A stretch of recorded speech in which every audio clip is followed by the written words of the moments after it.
In previous videos we lined the underside of the roof, finished an out of plumb corner of the walls, painted the roof lining and walls, repainted and repaired the balustrades and a few other things, then capped the front of the decking of our front veranda restoration project. In this video we'll be finishing the restoration of the 130-year-old hardwood decking.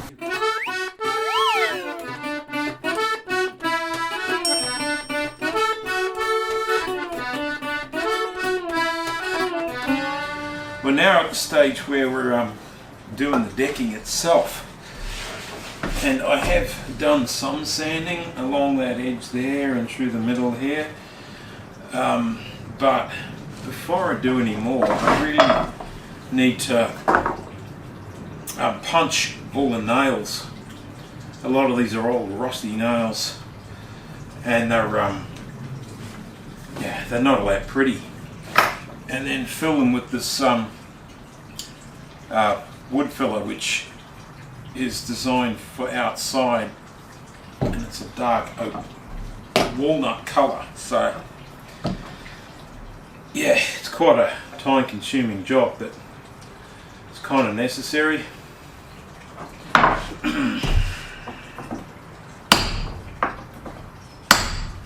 And it's noisy.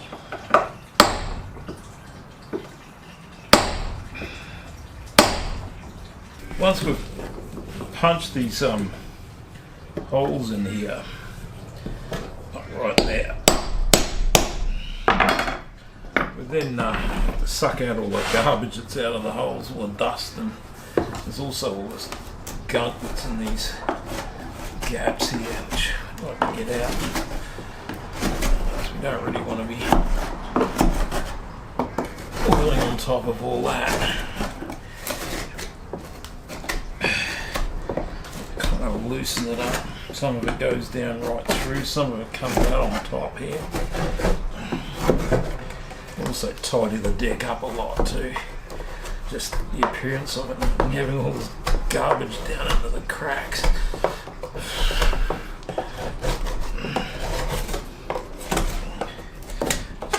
Probably 130 years worth of garbage down there.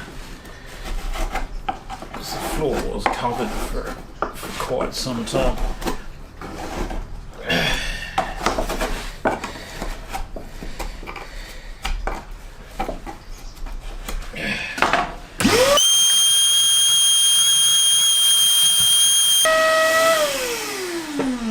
Quite a large hole there. Pick all the loose rotten stuff out of there, and rather than replace the board,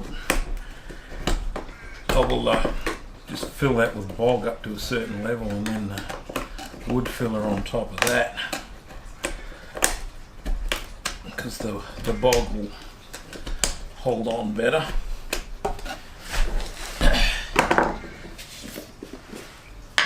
And once we're all cleaned up, we'll just some of this wood filler, just press it into those holes.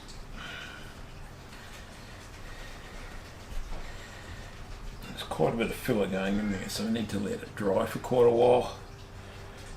Wipe it off with a palette knife.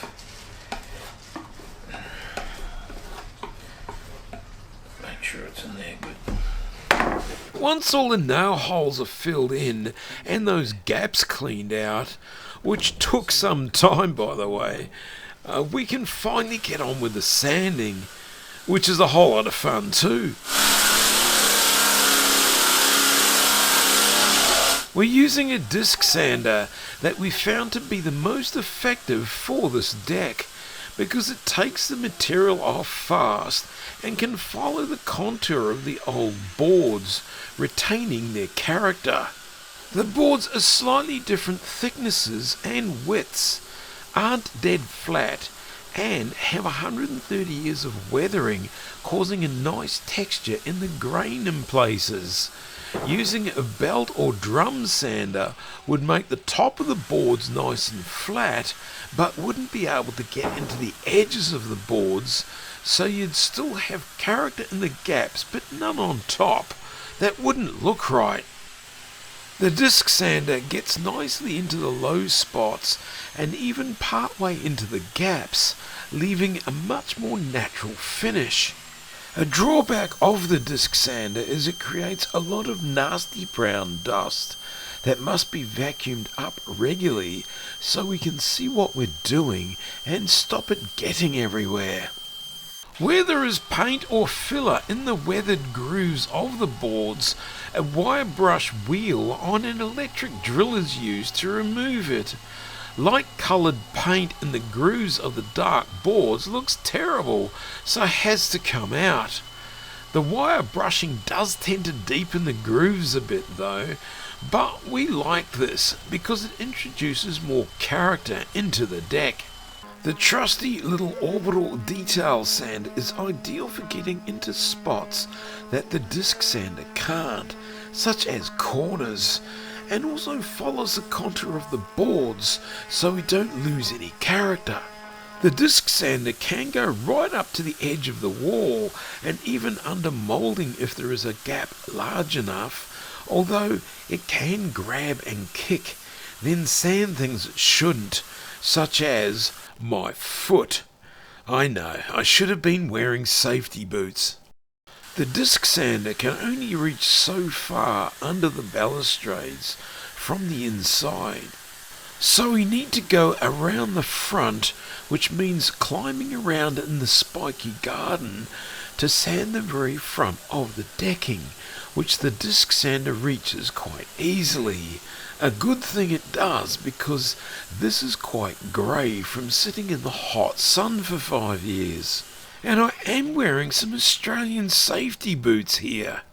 We also need to give those steps a good sanding with a 36 grit disc to begin with, because they too are very grey from being in the hot sun for a long time. The first step has a lot of character, which we aren't too sure what to do with. We ended up just leaving it as it is, not even attempting to fill it with anything. Thought about filling it with clear polyurethane, but have decided to keep it natural. We then went down to a 60 grit disc and finally 80 grit with an orbital sander. We didn't go any finer than this because we didn't want the steps to be too slippery. The steps are quite a bit lighter in colour than the decking, as we added them about 8 years ago before the front veranda was opened up, and we just let them weather, no oil or anything. Now we're sanding the grey off. The weathered grooves are quite dark, leaving quite a nice grain. The very first board on the deck above the steps is the same lighter colour with the same grain, so must be the same hardwood, which kind of blends them together. We don't mind them being a lighter colour because they're easier to see in the dark.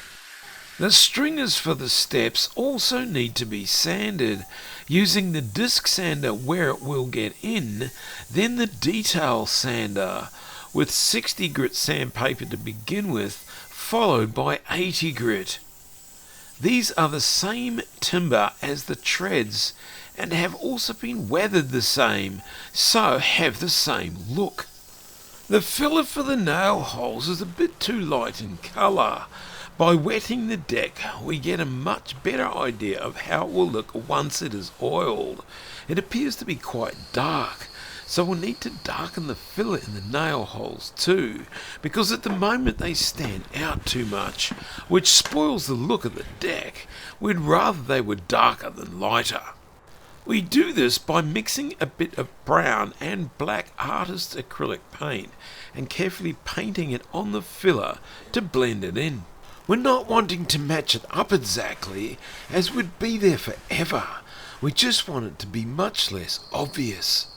We slowly work our way across the deck, painting in all those nail holes and any splits in the end of the boards or larger holes that we've also filled in. We finally get to the other end of the deck where there are some fairly serious chunks missing that we've filled in and just needs that finishing touch. Before we can oil the deck, we need to clean all the sanding dust off everything. It's even halfway up the walls. We can then get on and oil the deck and hardwood steps. We're using a clear decking oil, that is one that doesn't have any stain in it. This is to bring up the natural colour of the wood. The doorsteps we put in ourselves when building the rooms either side of the veranda and are a nice red hardwood with plenty of grain, whereas the original decking is quite dark. The new boards we added are the same timber as the doorsteps, but because they have been in the weather for 5 years with nothing protecting them, and we didn't sand them back that hard, they are quite dark too, so blend in with the original boards quite nicely. They look much darker when first oiled. They do lighten up once the oil dries. The more coats we add, the darker the dried deck becomes, although not as dark as when the oil first goes on. The steps look quite dark too when first oiled, but lighten up quite a bit when dry, and that nice grain and character becomes a feature. With 3 coats of oil on the steps and 2 on the decking, it is very much in keeping with the age of the house. Not all new and shiny, although the deck is still quite dark and shows dusty safety boot prints quite clearly. It still looks a lot nicer than it was before, so is well worth all the effort, which brings us to the end of this video, and the next video we'll be restoring the original latch for the French doors off the veranda, which brings this project more or less to a finish.